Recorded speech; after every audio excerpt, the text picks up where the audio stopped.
کبھی ہاتھ میں چائے کا کپ لیجئے اور کسی خاموش گوشے میں جا کر سوچئے کہ یار آخر کار اس دنیا کا آخری کنارہ کون سا ہوگا۔ ہاں، ہمیں پتا ہے کہ دنیا گول ہے اور لاجیکلی تو گول چیزوں کا کوئی کنارہ ہوتا ہی نہیں، مگر یہاں ہماری مراد کسی ایسی جگہ سے ہے جہاں انسانوں کی آبادی بالکل ختم ہو جائے اور اس سے آگے قدرت اپنے مناظر سجائے بیٹھی ہو۔ چلیے سیٹ بیلٹ باندھ لیجئے اور ہم آپ کو لیے چلتے ہیں دنیا کے آخری کناروں تک، جہاں آپ کو آخری انسانی بستیاں دیکھنے کو ملیں گی۔ سب سے پہلے ہم لینڈ کریں گے ارجنٹینا کے شہر شوایا میں۔ یہ وہ شہر ہے جس کی ایک طرف سے چلی کی سرحد لگتی ہے جبکہ دوسری طرف سے لامتناہی سمندر لگتا ہے جو اس کی آبادی کو آگے بڑھنے نہیں دیتا، مطلب کہ یہ دنیا ایک کونے سے یہاں آ کر ختم ہو جاتی ہے۔ ارجنٹینا کا یہ شہر شوایا دنیا کے سر ترین مقامات میں سے ایک ہے۔ اب جیسا کہ آپ کو معلوم ہے کہ دنیا میں ٹوٹل 4 سمتیں ہیں: مشرق، مغرب، شمال اور جنوب۔ آپ اپنی آسانی کے لیے یہ سمجھ لیں کہ ارجنٹینا کا یہ شہر شوایا جنوب کی ایک طرف سے دنیا کا انسانی آبادی کے لحاظ سے آخری کنارہ ہے۔ اس کے بعد آپ کو دھاڑے مارتا اور اللہ کی قدرت کی گواہی دیتا کئی سو میل پر پھیلا نیلا شگاف سمندر ہے۔ چونکہ یہ شہر جنوب کی طرف بسا ہوا ہے، اس لیے پول پر ہونے کی وجہ سے یہ انتہائی سرد شہروں میں سے ایک ہے۔ اس شہر کو اینڈ آف دا ورلڈ بھی کہا جاتا ہے۔ اگر زندگی میں کبھی یہاں جانے کا اتفاق ہو تو آپ کو یہ والے مقامات ضرور وزٹ کرنے چاہیے۔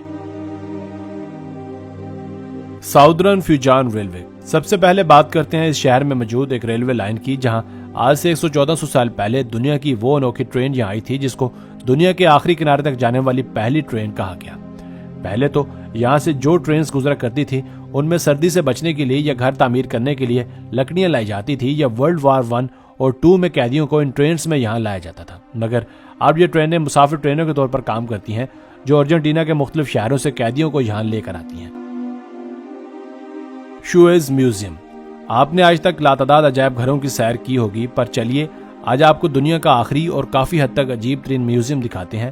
شوائی شہر کے اس میوزیم میں آپ جیسے ہی اندر قدم رکھیں گے تو آپ کو ایسا لگے گا جیسے آپ لگ بھگ 100 سال پیچھے چلے گئے ہوں۔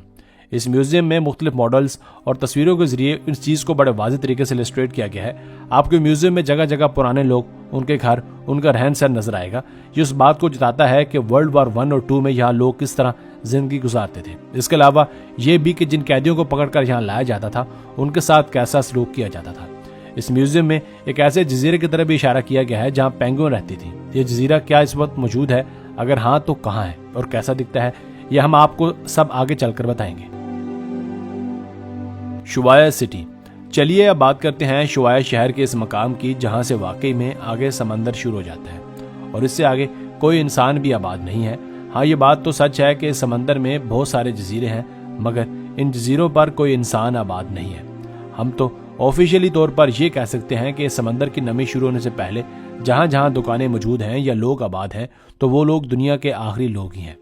اس جگہ پر آپ کو ایک بڑا سا سائن بورڈ بھی ملے گا جس پر ارجنٹینا کی لوکل زبان میں لکھا ہوگا فن ڈل مونڈو، جس کا انگلش میں ترجمہ یوں ہوتا ہے اینڈ آف دی ورلڈ۔ اگر آپ واقعی میں اپنا نام ان لوگوں میں لکھوانا چاہتے ہیں جنہوں نے دنیا کی آخر دیکھی ہے تو آپ کو اس جگہ ضرور جانا پڑے گا۔ فیرو آئیلینڈ۔ ہم نے باہر سے کھڑے ہو کر تو سمندر کو دیکھ لیا، آئیے اب ایک کشتی کرائے پر لیتے ہیں اور آپ کو لیے چلتے ہیں آبادی سے کچھ ہی دور سمندر میں موجود ایک جزیرے پر جسے فیرو آئیلینڈ کہا جاتا ہے۔ اس جزیرے پر ایک لائٹ ہاؤس بھی ہے جو دور سے نظر آتا ہے۔ کہا جاتا ہے کہ یہ لائٹ ہاؤس بھی 1920 میں ورلڈ وار 2 کے زمانے میں بنایا گیا تھا۔ آپ ان ساری باتوں سے یہ بات تو سمجھ گئے ہوں گے کہ ارجنٹینا اور خاص کر اس شہر کا ورلڈ وار 2 میں کتنا کردار رہا ہوگا۔ خیر، اپنا سفر جاری رکھتے ہیں اور اللہ کا نام لے کر پہنچتے ہیں اس جزیرے پر۔ یہ جزیرہ اپنے آنے والوں کو اس فخر میں مبتلا کر دیتا ہے کہ وہ دنیا کے آخری انسانی آبادی کو بھی چھوڑ کر آگے آ چکے ہیں، کیونکہ یہاں سے آگے برفیلے اور زندگی جما دینے والے سمندر کے سوا کچھ بھی نہیں ہے۔ حتیٰ کہ یہ جزیرہ خود اتنا ٹھنڈا ہے کہ یہاں آنے والے لوگ محض چند لمحوں کے لیے ہی ٹھہر پاتے ہیں اور فوٹوگرافی وغیرہ کرنے کے بعد الٹے پاؤں واپس بھاگتے ہیں۔ اوے فرام فیرو۔ ہم نے فیرو آئی لینڈ کی کافی سیر کر لی، اب اپنی کشتی کو تھوڑا اور آگے لیے کر جاتے ہیں اور ان برفیلے پہاڑوں سے ڈھکے جزیرے پر جاتے ہیں جہاں صرف پینگوئن اور کچھ جانوروں کے علاوہ کسی دوسرے شے کا نام و نشان تک نہیں۔ یہی وہ جزیرہ ہے جہاں اب تک پینگوئنز آباد ہیں، اور حیرانگی کی بات ہے کہ یہ نہ صرف ان شہر شوان بلکہ پوری دنیا کی بھیڑ باڑ سے دور یہاں بھی اللہ ان کو رزق دیے جا رہے ہیں، اور پتہ نہیں کتنے ہزار سالوں سے یہ جانور یہاں آباد ہیں اور شاید تا قیامت یوں ہی ان کو رزق کی فراوانی ملتی رہے گی۔